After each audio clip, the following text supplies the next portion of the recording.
না নাই? তো আপনারা যে বাজারে বাজারে অসুবিধা হইতেছে,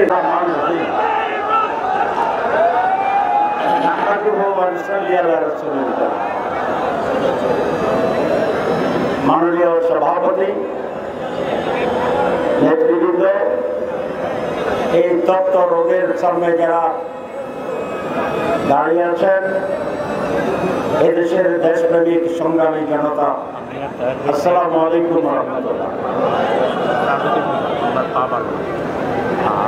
কিছু সংখ্যক মানুষ ছাড়া এবং কয়েকটি দল ছাড়া এদেশের সকল মানুষই জুলাই মুক্তিযোদ্ধা। আপনারাও জুলাই মুক্তিযোদ্ধা, আমরা যে দাঁড়িয়ে আছি আমরা জুলাই মুক্তিযোদ্ধা। এই মুক্তিযুদ্ধের পিছনে আমাদের যে লক্ষ্য ছিল, যে কারণে আমরা জীবন দিয়েছি, আমাদের লোকেরা রক্তাক্ত হয়েছে, জেলে গিয়েছে, সেই লক্ষ্যটাকেই বলবো। আমি অতীতকে আর বলতে চাই না, কারণ অতীত তো আমরা প্রত্যেকেই প্রত্যক্ষ সাক্ষী। কি হয়েছে আপনি জানেন, কারণ আপনি মাঠে ছিলেন।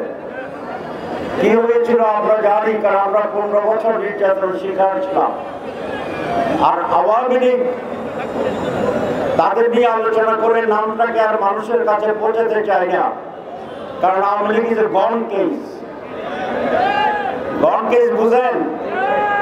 যেটা চলে গেছে, কত দূর গেছে? বহুদূর। দিল্লি, দিল্লি কি বহুদূর কথা আছে না? দিল্লি বহুদূরস্ত, এটা হচ্ছে মূল কথা। তো অত দূরে তো তারা চলে গেছে, তাদেরকে নিয়ে আর বাড়াবাড়ি বা আমাদের কথা বলার কোনো দরকার নেই। তারা কি আসতে পারবে? স্বৈরাচার আর আসতে পারবে? এই কোড মানুষ ছিঁড়ে ফেলেছে। যারাই নতুন করে স্বৈরাচার হওয়ার চেষ্টা করছে, তাদেরকেও মানুষ আসতে দেবে না ইনশাআল্লাহ। বাংলাদেশ জামাত ইসলামী সামনের দিকে তাকে বাংলাদেশকে নিয়ে যেতে চায়, অগ্রসরমান করতে চায়, মানুষের মুক্তির জন্য সংগ্রাম অব্যাহত রাখতে চায়। আমরা স্পষ্টভাবে বলেছি যে বাংলাদেশের স্বাধীনতার সার্বভৌমত্বের ব্যাপারে জামাত কোনো আপোষ করবে না। আমরা বলেছি একটা টেকসই গণতন্ত্র বাংলাদেশের সমৃদ্ধির জন্য অপরিহার্য।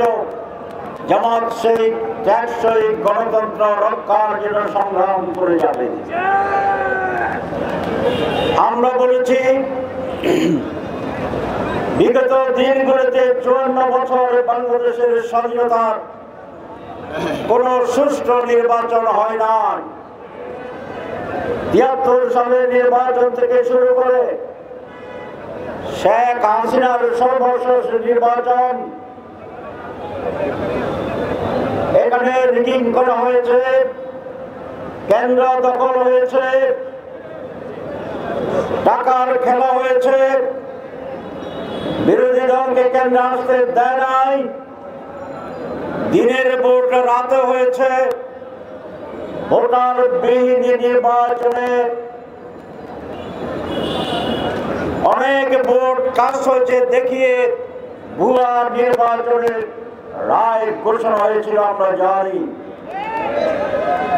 এই 54 বছরের নির্বাচনের যে অভিজ্ঞতা, সেইটা বলে গতানুগতিক ট্রেডিশনাল নির্বাচনে মানুষের জন্য অধিকার নিশ্চিত হয় না।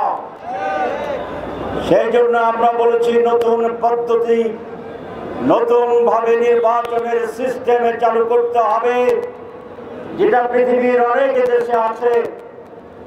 প্রতিনিধিত্বমূলক নির্বাচন পিয়ার, এখানে কেন্দ্র দখলের সুযোগ নেই, টাকার খেলার সুযোগ নেই।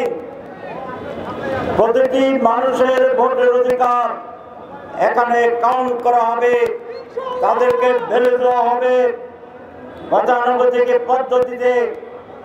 যিনি 51% পান তিনি বিজয়ী, যিনি 49% পান উনি ফেল, তার 0। তার ভোট পৌঁছে যায়।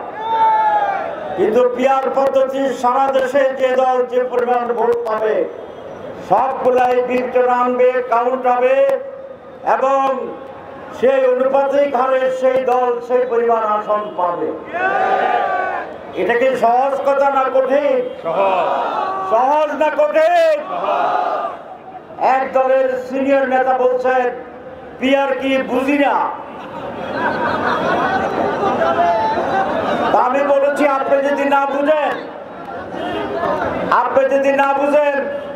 তাহলে একদিন আমার ক্লাস করেন, আমি পড়াবো, আপনাকে বুঝাই দেব, বিনা পয়সায় শিক্ষা দেব, টিউশন ফি লাগবে না। আরেক নেতার জবাব দিয়েছেন যে নেতা পিআর বুঝে না তাহলে সারা দুনিয়ার তিনি কোনো খবর রাখেন না, এরকম নেতা রাজনীতি করা ঠিক না। যারা পিআর চায় না, কেন চায় না? কারণ তারা চায় জনপ্রিয়তা নাই কিন্তু মাস্তান আছে, সহযোগিতা করছে না, আরেকটি স্বৈরাচার বানানোর সহযোগিতা করছেন। তাহলে জনগণ আপনাকেও ছাড় দেবে না। দুর্ভাগ্য বাংলার মানুষের মুক্তির জন্য, সংগ্রামের জন্য বর্ণে রক্ত দিয়েছিল দেশের মানুষ, ৬২তে রক্ত দিয়েছিল দেশের মানুষ, ৭১-এর যুদ্ধে অংশগ্রহণ করেছিল, আবার বারবার সংগ্রাম করে এদেশের মানুষ সত্যকে প্রতিষ্ঠা করার চেষ্টা করেছে। কিন্তু দুর্ভাগ্য হচ্ছে যে ঢাল ধরে সে ঢালে ভেঙে পড়ে, এরকম বাংলার যে কথা আছে। সেই জন্য আমাদের জনগণের কাছে অনুরোধ, আপনারা বিএনপিকে দেখেছেন, আওয়ামী লীগকে দেখেছেন, শাসন ক্ষমতায় পাঠিয়েছিলেন, কিন্তু ওই দেশের মানুষের মুক্তি আসেনি। আমরা বাংলাদেশ জামাত ইসলামী সেই চ্যালেঞ্জকে নিয়ে আজ স্পষ্টভাবে বলতে চাই, একবার যদি আমাদেরকে আপনারা সুযোগ দেন, একবার যদি আপনারা আমাদের উপর আস্থা রাখেন, ৫৪ বছরের দুর্ভোগের ইতিহাসকে আমরা মুছে দেব, কোন দুর্নীতি থাকবে না। আপনাদেরকে বলতে চাই, আগামী দিনের বাংলাদেশ ইনসাফের বাংলাদেশ, আগামী দিনের বাংলাদেশ কোরআনের বাংলাদেশ। সুতরাং উই ওয়ান্ট জাস্টিস, সেই স্লোগান দিয়ে আবু সাঈদ মুগ্ধরা যেই জীবন দিয়েছিল, আসুন সেই বাংলাদেশ বিনির্মাণের জন্য তারা স্বৈরাচার মুক্ত করেছে। আমরা ইনসাফ প্রতিষ্ঠার জন্য আপনারা কি জীবন দিতে প্রস্তুত?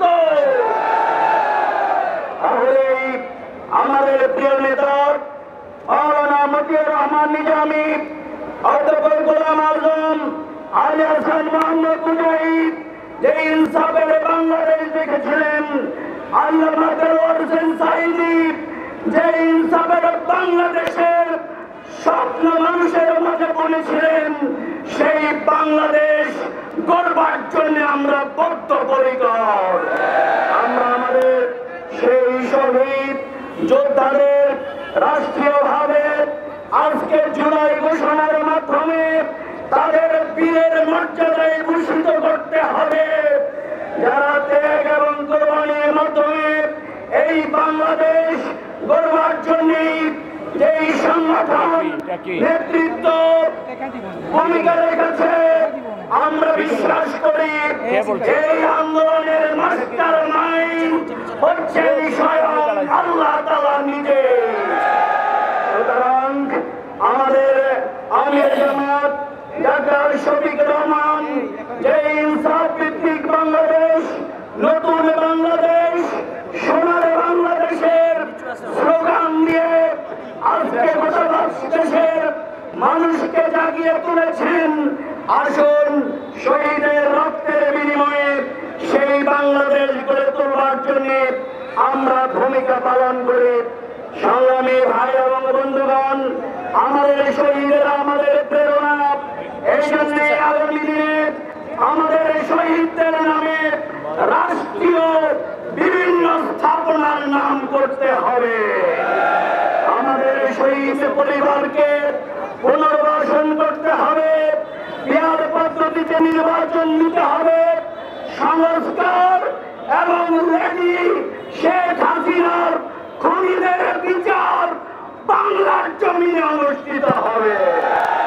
সংগ্রামী ভাই এবং বন্ধুগণ, আজকের এই গণসমাবেশ, পূর্ববর্তী আজকের এই সমাবেশে এখন সভাপতির বক্তব্য রাখবেন এই জুলাই বিপ্লবের রাজপথের অন্যতম কারিগর, রাজপথের লড়াকু সৈনিক, বারবার নির্যাতিত মুসলিম জননেতা, বাংলাদেশ ইসলামী ছাত্র শিবিরের সাবেক সংগ্রামী কেন্দ্রীয় সভাপতি, কেন্দ্রীয় নির্বাহী পরিষদের অন্যতম সদস্য, ঢাকা মহানগরী উত্তরের সংগ্রামী আমির, মজলুম জননেতা জনাব মোহাম্মদ সলিম উদ্দিন এখন সভাপতির বক্তব্য রাখছেন।